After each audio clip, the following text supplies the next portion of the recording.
Hello, this is Michele Knight. This is the astrological update for Taurus for the whole of 2012.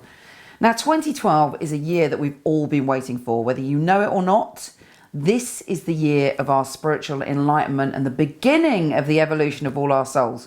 And that is because Neptune, the planet of spiritual enlightenment and also debauchery and surrender to fantasy, is going to be going into Pisces. And for you, it's in your 11th house of friendships.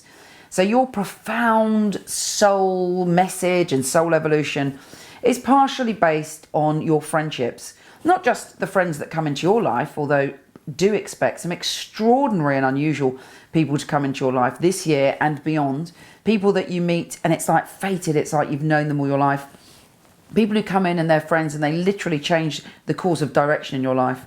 Not only that, but it's about who you are as a friend, and it's urging you to evolve as a friend, to open up and to actually understand that the whole world is your friend and that you are connected to every single soul on this earth. And how good a friend are you to humanity and other people? How much do you open up? Being a Taurus, sometimes you probably like to stick with your original friends, stick to what you know, be very, very secure in the people that you spent years with. It's quite difficult for you to trust your heart because you give your loyalty so freely when you do love a friend, to open up to just strangers or new people. This year is going to push you out of your comfort zone in a way. It's going to urge you to meet people, or in fact not even urge you. People are going to come into your life and you're going to be like, oh my goodness, it's like I've known you the whole of my life. People are going to come into your life and they just make sense. And they'll feel like people that you've known forever. It really is an extraordinary experience of intense friendship this year and fated meetings.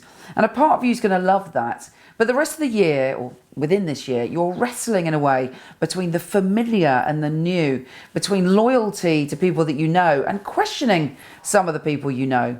In terms of your friendships, if you love someone and you've loved them for like 10, 15, 20 years, there's a part of you that whatever your friends do, you are totally loyal. But really, that loyalty can sometimes be misplaced. Misplaced for you and misplaced for the other person. Because we allow people to get away with murder, or we don't challenge people with views that are possibly outgrown or not where our vibrational level is, then we can't evolve. And actually, we're stopping them evolving because we're enabling, their behavior. I mean, it's not good to be judgmental, but it's also not good necessarily not to say if there's something going on around you that you feel is morally wrong. So this year you're going to find yourself in a position where you're maybe having to confront people, or possibly even just the scales are lifted and you see some of the people in your life exactly as they are. Now let's get down to some of the technicalities. I'm just going to glance down here and look at what's coming up for you. Now, interestingly enough, in the beginning of the year, Venus is saying to you, it's all about your friends and you're having a good time. But soon, in March, you're starting to outgrow that. And by the time it gets to April, you're like, hang on a minute, what's going on? Who can I trust? And what does it all mean?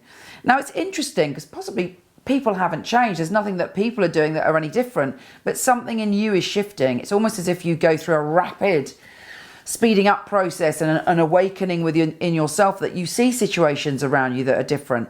You've also got Venus in Gemini in April, which is, again, very good for you. You feel quite good about you, and you're meeting people possibly at work as well that you feel quite safe with to express this new way of being. And that could be the start of people coming into your life that represent this difference, represent to you where you're going with your life. And why you feel that's uncomfortable, because you don't ever want to outgrow anyone. Another part of you feels free, as if you're literally flapping your wings and breaking out of a cocoon. And your soul is saying, yes, this is what I want to do. I want to be true to myself. I want to be true to my values. I want to be true to my vibration. And I don't want to mix with people who are going in the opposite direction, or I don't really want to mix with people that are refusing to grow or are limiting me. So it's a very limiting, well, actually you might find it a very limiting time. It's also a very liberating time where you have the choice to push through. And there it is, it's your choice. It's not, I can't encourage you to do it. Other people can't stop you for doing it. You have to find the courage within yourself to be different, to allow yourself to follow your own path, allow yourself to open up to other opportunities and other types of people. But within that, there's great adventure and great sense of purpose and a great sense of liberation. That's the only way I can put it. Now, we've got a new moon for you on April the 21st, and that is a time of great passion.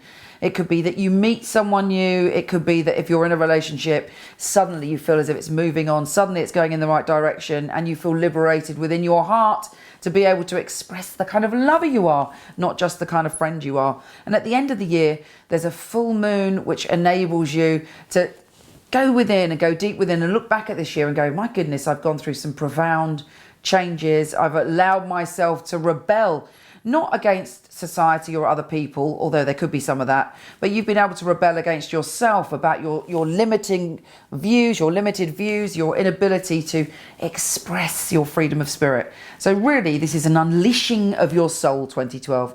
Take care, and I'll speak to you soon. Apparently, according to the person that's filming me, it's not cocoon, it's cocoon. Is it? What is it? Cocoon, not cocoon. Okay.